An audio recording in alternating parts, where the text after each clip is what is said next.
जय श्री कृष्णा। राधे राधे। राधे। बहन भैया चाची जे भी हमार वीडियो देखत है, भाभी जे भी देखत है वीडियो, सबके अपने दिल से प्रणाम करत है और सबके मैं अपने कमेंट के द्वारा आशीर्वाद दे जाए जरूर।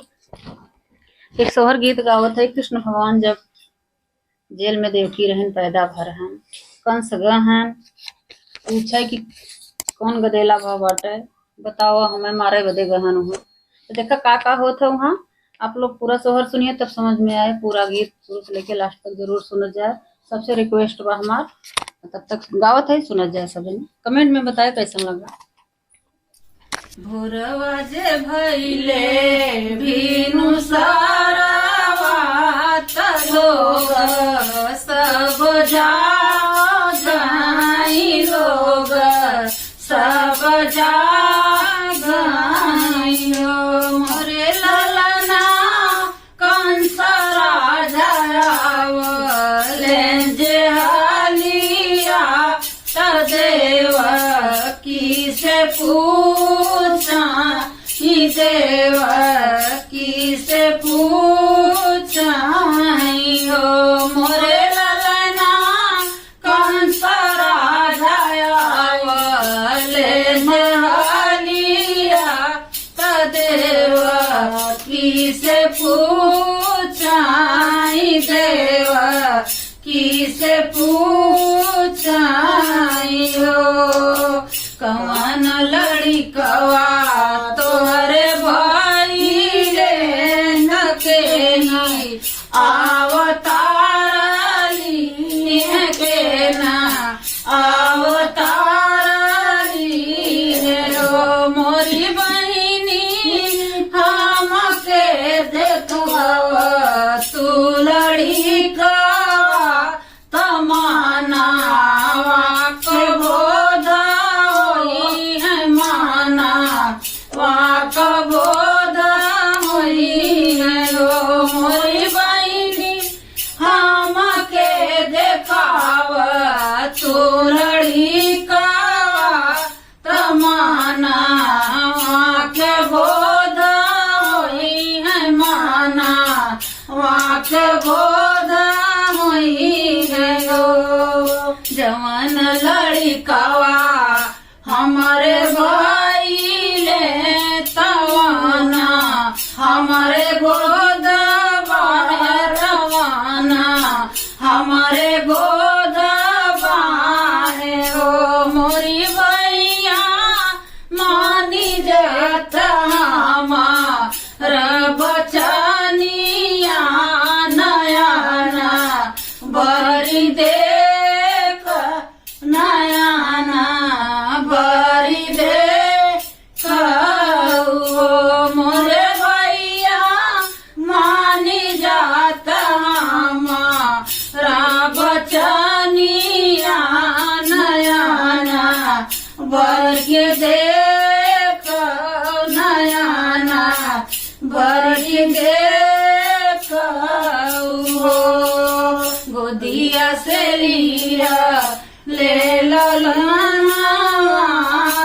गोदिया से लिया ले लड़िया त बोल लेनी बोलिया, बोल लेनी बोलिया हो।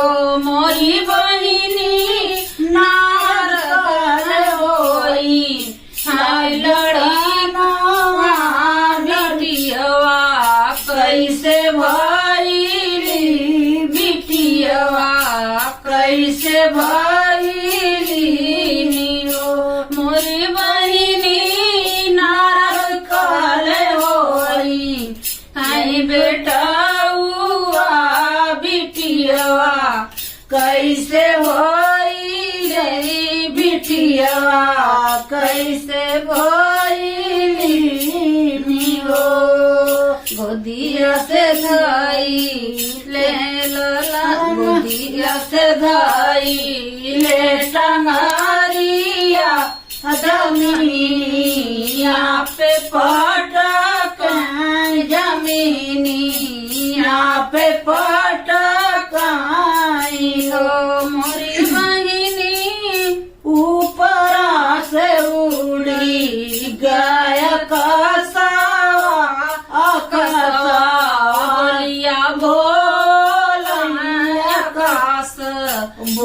बोलिया बोलाई हो मोरी बहिनी ऊपरा से उड़ लिया कसवा आकाश बोलिया बोलाई आकाश बोलिया बोलाई हो मोरे तोहर जकाल जनम ली है गोकुला में खेला आई गोकुला में खेला आई हो मोरी बहिनी अपना जगैली विंध्याचल पर्वत पे बसी गई पर्वत पे बसी गई हो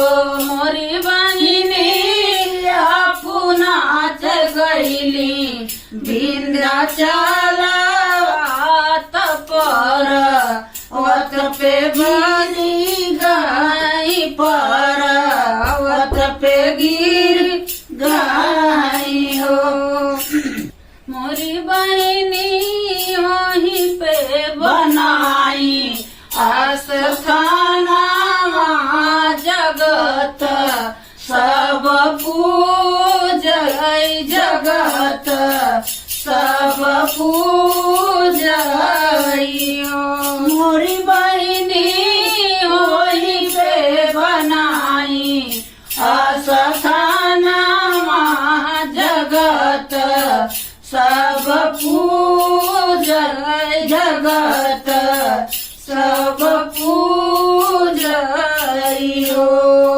सीमा दुर्गा गावे ली सोहर वात गाई के सुना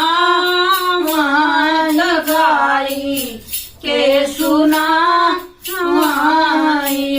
मोरे बहिनी कंस राजा कैले बड़ जुगुतिया कन्हैया जी के मार कन्हैया जी के मार मोरी बहिनी कंस राजा कैले बड़ जुगुतिया कन्हैया जी के मार कन्हैया जी के मार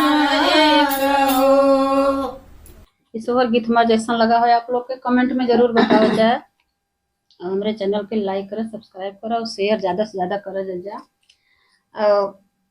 अगर और गीत सुने को है सब अवधि गीत बा हमारे चैनल पर सीमा दुर्गा चैनल का नाम है सब अवधि गीत बा बहुत गीत बा जौन आपके सुने के हो सब्सक्राइब कर जा बस सब गीत आप लोग के मिले सुने के सब गीत सुने बहुत अच्छा अच्छा गाना बाटे सब अवधि भाषा में सब अवधि गीत है आप लोग के सुने को तो जरूर सब्सक्राइब करें चैनल के लाइक करें धन्यवाद।